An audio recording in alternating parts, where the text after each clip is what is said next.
Bueno, vamos a la palabra del Señor. Hoy meditaba sobre un texto y me puse a estudiarlo y creo que Dios nos va a hablar. Dígale a su vecino, Dios nos va a hablar hoy. Y cuando uno es dirigido por el Espíritu, fíjese qué cosa, cuando uno es dirigido por el Espíritu, uno hace cosas que no las, como se dice, no las absorbe hasta que después suceden. Uno se da cuenta cómo es que uno es dirigido por el Espíritu. Primera de Corintios, capítulo 1, versículo 18. Esto es un versículo bien conocido por todos nosotros. Primera de Corintios, capítulo 1, versículo 18 dice de la siguiente manera: porque me fui para Romano y es Corintio. Ajá, aquí está. Dice, porque la palabra de la cruz es locura a los que se pierden, pero a los que se salvan, esto es a nosotros. Diga nosotros. No, pero dígalo con convicción, por favor. Pero a nosotros. Dígale que está a su lado. A nosotros es poder de Dios. Porque la palabra de la cruz es locura a los que se pierden, pero a los que se salvan, esto es a nosotros, es poder de Dios. Mire, Corintios era una ciudad bien importante en el siglo I. En el siglo II era una ciudad más importante todavía, era rica. Queda en la parte sur de Grecia, por lo tanto ya usted tiene que entender que esta ciudad de Corintio era una ciudad que había mucha sabiduría, o por lo menos había mucha inquietud por conocer muchas cosas que no tenían explicación. Porque las personas que andan buscando sabiduría andan buscando el porqué de las cosas. Los que ya han conocido a Cristo andan buscando para qué es que el Señor quiere que yo aprenda esto. Entonces, esta ciudad tenía una peculiaridad, y era que era al sur de Grecia, era un puerto, por lo tanto, en aquellas ciudades donde estaban cerca del mar, había mucho movimiento de gente, mucho movimiento de negocios, mucho movimiento de dinero. Y usted sabe que la gente le gusta estar en esos lugares porque todo el mundo necesita para lograr metas o sueños o lo que sea.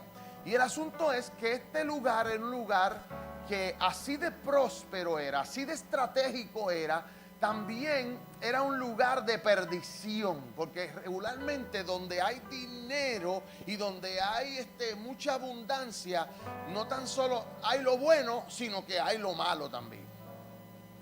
Por ejemplo, yo viví en la ciudad de Nueva York, y Nueva York se conoce como la capital del mundo. Lo que usted no encuentra en Nueva York no lo va a conseguir en ninguna parte del mundo. Permiso de Austria, que le gusta Chicago, pero Nueva York es Nueva York. New York es New York. Entonces, ¿qué sucede con esto? Que en Nueva York hay muchas cosas buenas. Por ejemplo, allí la gente, los hispanos, la mayoría, esos puertorriqueños que llegaron 40, 50 años atrás, no saben guiar porque no lo necesitan. Hay trenes, hay taxis, hay guaguas. Usted sale de su casa en la ciudad, usted no necesita aprender a guiar. Es más, el guiar es un problema porque no hay estacionamiento y hay un ejército de policía dándole boletos a la gente y dañándole el crédito y quitándole la licencia y un montón de cosas. Por lo tanto, la gente camina y usa el servicio de transportación. Pero de la misma manera que hay tantas ventajas, Nueva York es un antro de perdición.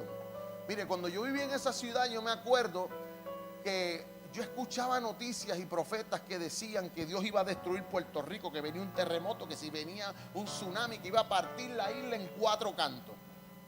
Y yo, que estaba viviendo en Nueva York y viendo todo lo que hay en Nueva York, yo decía, mira, yo no sé, pero si el Señor no pasa por Nueva York primero, es injusto. decía yo, ¿verdad?, en mi ignorancia, si el Señor no pasa por Nueva York y le mete un azote a Nueva York, yo no creo que Puerto Rico sea tan malo como esto. Eso cambió después cuando vino el azote de las Torres Gemelas. Yo dije, oh, ahora Puerto Rico está listo para coger lo suyo también. Pero bueno, el asunto es que esta ciudad de Corintios se reconocía por eso y tenía algo bien interesante. En esta ciudad de Grecia había los templos a dioses paganos, los hacían en lugares estratégicos. Por lo tanto, este lugar de donde estamos hablando, que Pablo estableció una iglesia, hicieron un templo a la diosa Afrodita. Y esta diosa Afrodita se le conoce en la mitología griega o greca romana como la diosa del amor.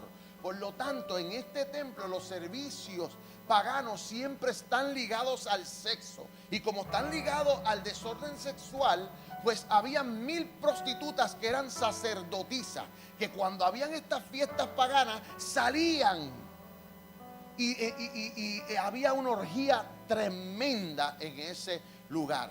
Pero ¿sabe qué? Yo he aprendido que donde abunda el pecado, sobreabunda siempre la gracia de Dios.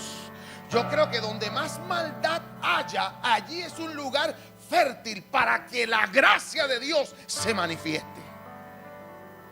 Y el asunto es que, según el libro de los Hechos, capítulo 18, nos narra que Pablo salió de Atenas a esta ciudad de Corintios y allí estuvo 18 meses y ahí levantó una de las iglesias más poderosas del Nuevo Testamento. Se dice que la iglesia de Corintios tenía o se manifestaban los 9 dones. Había un poder del Espíritu del Señor en ese lugar tremendo. Fue una iglesia que Pablo parió. Fue ayudado por Tito, por Timoteo y otros hermanos más. Aquila, Priscila, son nombres que aparecen en la Escritura. No se apure, después usted lo lee. Y el asunto es que en medio de eso, la predicación de Pablo fue la misma predicación que dio Pedro en el día de Pentecostés. Porque el problema que tenemos hoy en día es que nosotros nos hemos olvidado de la palabra de la cruz. Hoy estamos predicando sabiduría y nos hemos olvidado de la palabra de la cruz. ¿Y qué es lo que es la palabra de la cruz? La palabra de la cruz es el concepto, es la idea, es el mensaje que conlleva esa cruz. ¿Por qué yo digo esto? Porque el evangelio sin cruz es un evangelio muerto. Es un evangelio que no camina ni caminará nunca.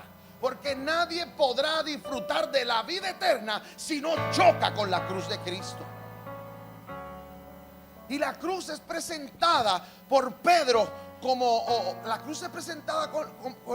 la puerta a la vida eterna. Es presentada como el único camino a la salvación. No por la cruz misma, sino por el que murió en la cruz. Porque el personaje central del evangelio siempre será nuestro Señor Jesucristo. No es Pablo, no es Pedro, no es Andrés, no es Lucas, no es Mateo. Siempre será el Señor Jesucristo. Y el mensaje de los primeros apóstoles y de Pablo siempre fue que Jesús llegó en el momento preciso de la historia. Y todavía ese tiene que ser el mensaje de la iglesia de Jesucristo. A toda aquella persona que me está escuchando a través del YouTube y las personas que estamos aquí, yo quiero decirte que si tú has llegado aquí en este momento, este es el momento preciso para tu vida encontrarse con el Señor Jesucristo. Otra cosa, el mensaje de aquellos hombres estaba ligado a la muerte del Señor, pero a la resurrección. Y ahí era donde no le gustaba ni a los griegos ni a los judíos. ¿Por qué no le gustaba a esta gente? ¿Por qué no le gustaba?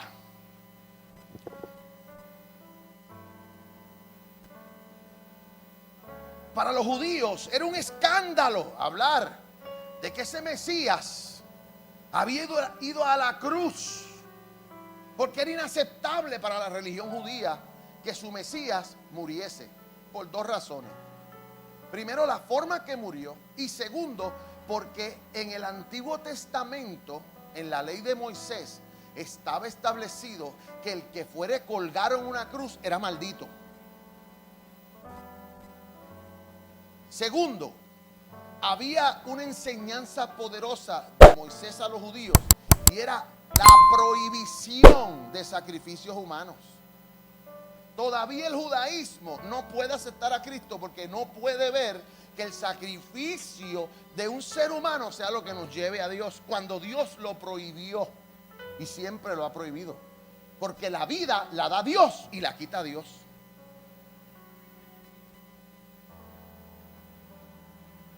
Por lo tanto, para los judíos, este evangelio de los creyentes que creyeron en Jesús era una necedad, era una locura. Hablar y decir que ese Jesús que murió en la cruz era el Mesías y el camino a la salvación. Para los griegos también era una necedad, porque ellos decían que si había un Dios que se preocupaba por los seres humanos, era un Dios no todopoderoso. En otras palabras, ellos creían en lo que llamaban la apatía de Dios. Dios no se mete en las cosas de los humanos, porque si se metiese, ya eso es una debilidad de ese Dios, de meterse en las cosas humanas. Y si se le hablaba de resurrección, peor todavía, porque el concepto griego de Sócrates, de Platón, de Aristóteles, era que a través de la sabiduría ellos iban a llegar al conocimiento de ese logos que estaba en algún lugar y era una mente perfecta que había creado este mundo que era imperfecto. Ese es el concepto filosófico de los griegos. Por lo tanto, para ellos ese logos no se iba a meter en la problemática del ser humano, porque ya lo hacía débil, porque un Dios no puede sentir ni alegría ni tristeza.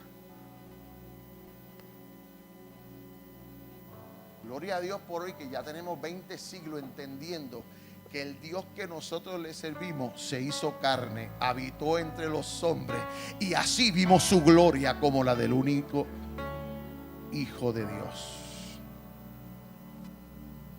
Por eso es que la palabra de la cruz sigue siendo locura para mucha gente. Sigue siendo locura para mucha gente. Pero para nosotros es poder de Dios. Y la palabra poder aquí es la palabra dunamis, que significa habilidad, que necesita fuerza, que significa también milagro. Porque la cruz también tiene beneficio. Mire, la cruz, aunque representa sacrificio y muerte, también representa vida eterna. Bendiga a la pastora nada más que digo amén. Y dilo duro, Franklin, dilo duro. Y yo hablaba con mi esposa sobre esto. Oiga, esto que yo le voy a decir a mí, por lo menos a mí me voló la tapa de los sesos espirituales. Porque mire lo que es la palabra de la cruz. ¿Por qué se distingue la palabra de la cruz? Porque nuestro Dios se hizo hombre. Fue a la cruz del Calvario como cordero al matadero.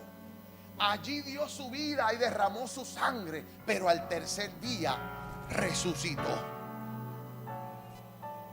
Al tercer día resucitó. Eso no es lo que me huele la tapa de los sesos. Lo que me huele la tapa de los sesos es lo que te voy a decir ahora. Porque esto es locura para mucha gente. Pero mire esto. Cuando Jesús llegó a la tumba de Lázaro, Marta estaba a su lado. Y Jesús le dijo: Marta, tu hermano va a resucitar. ¿Y sabe lo que le dijo Marta? Marta le dijo: yo sé que él va a resucitar en el día postrero. ¿Verdad? Oiga esto. Para Marta, la resurrección era un evento en el futuro. Pero Jesús le dice: No, Marta, yo no soy un evento, yo soy la resurrección y la vida.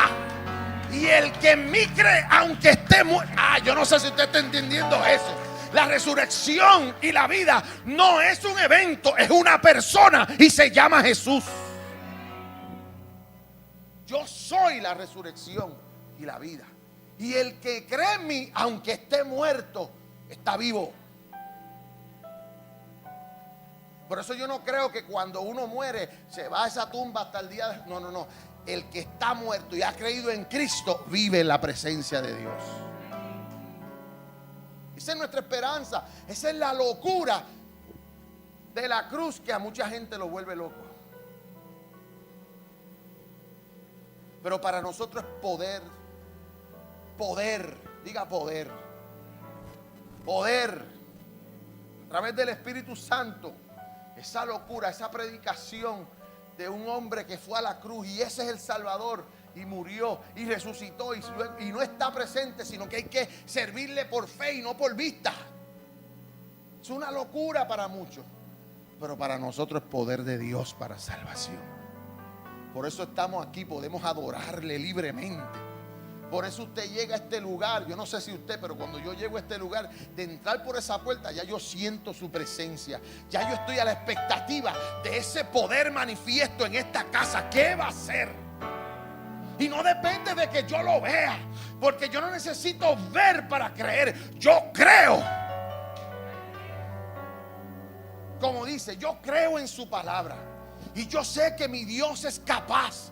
Mi Dios quiere y mi Dios hará.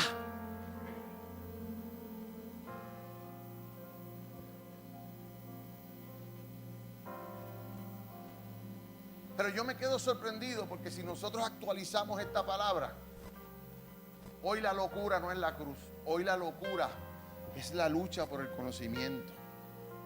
Hoy la locura es quién sabe más de teología, quién explica tal concepto mejor, y nos hemos olvidado de la palabra de la cruz. La cruz, si usted la mira, la puede mirar físicamente y filosóficamente. Si usted la mira, usted va a ver que la cruz es un pedazo de madera que tiene un pico hacia arriba y tiene dos picos hacia el lado. Si la mira filosóficamente y espiritualmente, lo que significa es que la cruz nos conecta con Dios para que nos conectemos con la gente.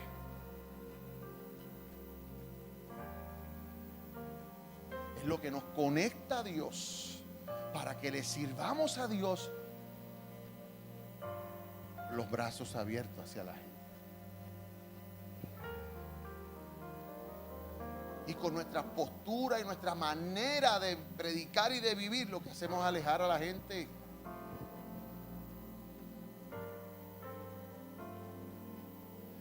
Yo creo que hoy más que nunca lo que nosotros tenemos que buscar es el poder del Espíritu Santo que se produce cuando nosotros hemos creído en el sacrificio, hemos creído que el Señor resucitó y hemos creído que el Señor también está con nosotros hasta el fin y viene a buscarnos. Y no tan solo viene a buscarnos, hermano, mire, tengo 2 minutos para decirte esto. Hoy yo hablaba en la emisora, ¿verdad? Y yo hablaba acerca del arrebatamiento. Es una de las cosas que está bajo fuego hoy en día de una parte de la cristiandad.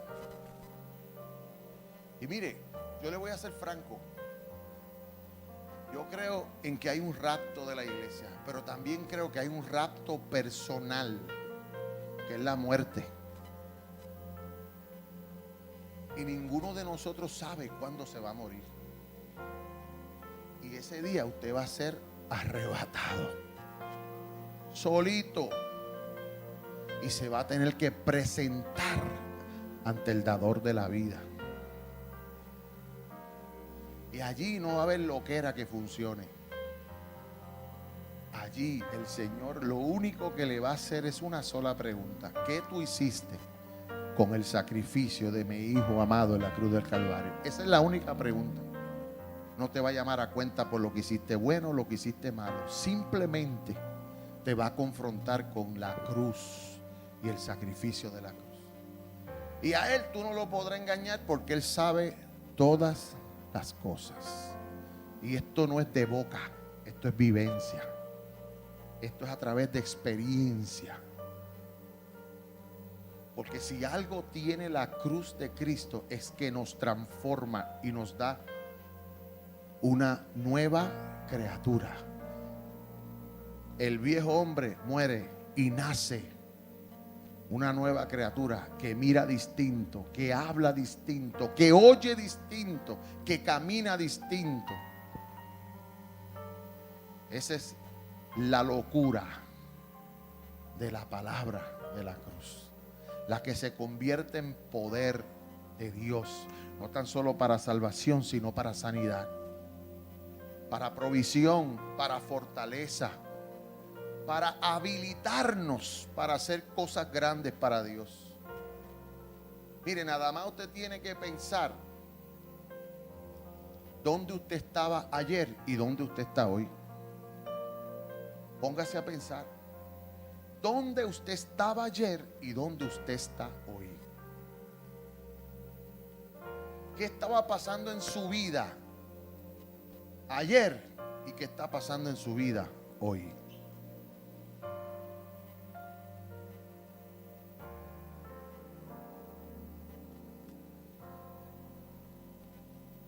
Yo no sé, pero yo sí sé que ayer yo estaba en un altar llorando, diciéndole: Señor, yo creo en tu palabra, yo creo en tus promesas, yo creo en lo que tú hablaste a mi vida, a mi familia, para este lugar. Y hoy, al yo verlo usted ahí,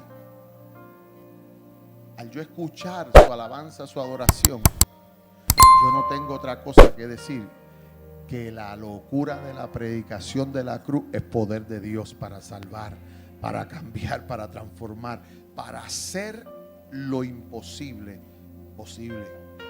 Cuando yo veo rostros de personas, mire, cuando yo veo gente que está aquí, yo me humillo ante el Señor. Yo me humillo ante el Señor, me siento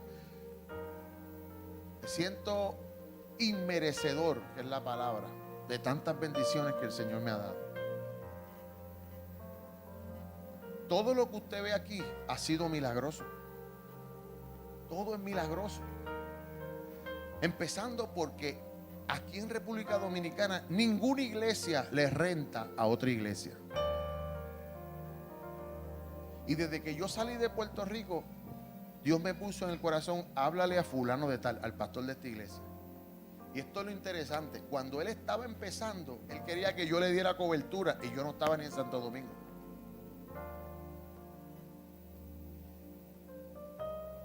Sin embargo, él me ha servido, me ha rentado su iglesia para nosotros estar aquí.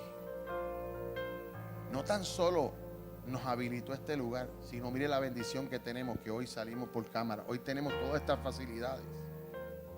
Todo eso es milagroso. Todo esto es milagroso. Y me faltaría tiempo para testificar una por una todas las cosas que yo he visto que Dios me prometió y las estoy viendo ahora con mis ojos.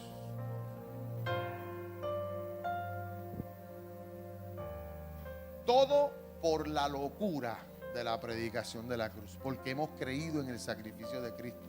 Porque como yo predicaba el jueves pasado, esta es la palabra de fe que nosotros predicamos: que Jesús es nuestro Señor, que vino y murió y resucitó al tercer día, y que con el corazón se cree para justicia y con la boca se declara. Y el que haga esa declaración es salvo. Y no tan solo salvo, esa fe no te va a avergonzar, ni Dios va a permitir que seamos avergonzados cuando creemos en el Señor. ¿Cuántos pueden decir amén a eso? Yo quisiera orar, aprovechar este momento, porque hay varias personas. Fátima, la hija de la hermana Cris, y yo aprovecho para saludar. Yo quiero que el esposo, póngase de pie porque usted fue a la casa de Débora, pero usted no había venido a esta casa. Este es el esposo de la hermana Cristina. Cristina es una de las hebreas juntamente con la hermana Carmen y la hermana Candy. Y este varón es un siervo del Señor y yo me siento contento de que esté aquí. Y Cristina ha sido una bendición para esta casa porque mire, toda esa sesión que usted ve ahí es producto de esas jóvenes hebreas.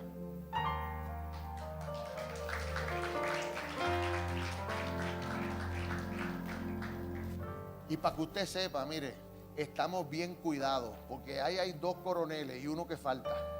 No, perdón, hay un general que falta. Hay 2 coroneles y un general. Y por fe yo estoy viendo que esos 2 coroneles van a ser generales también próximamente. En el nombre de Jesús. Y tenemos uno que está empezando, que también está en la fuerza. ¿Ah? Y Jonathan también. Para que usted vea que ya yo estoy. Aquí se puede meter el demonio que sea. Ahí yo tengo mis coroneles de metal, hermano. Para que, mire, Dios es grande, Dios es poderoso. Poder de Dios no tiene límites. Y esto es lo que hace la predicación del Evangelio.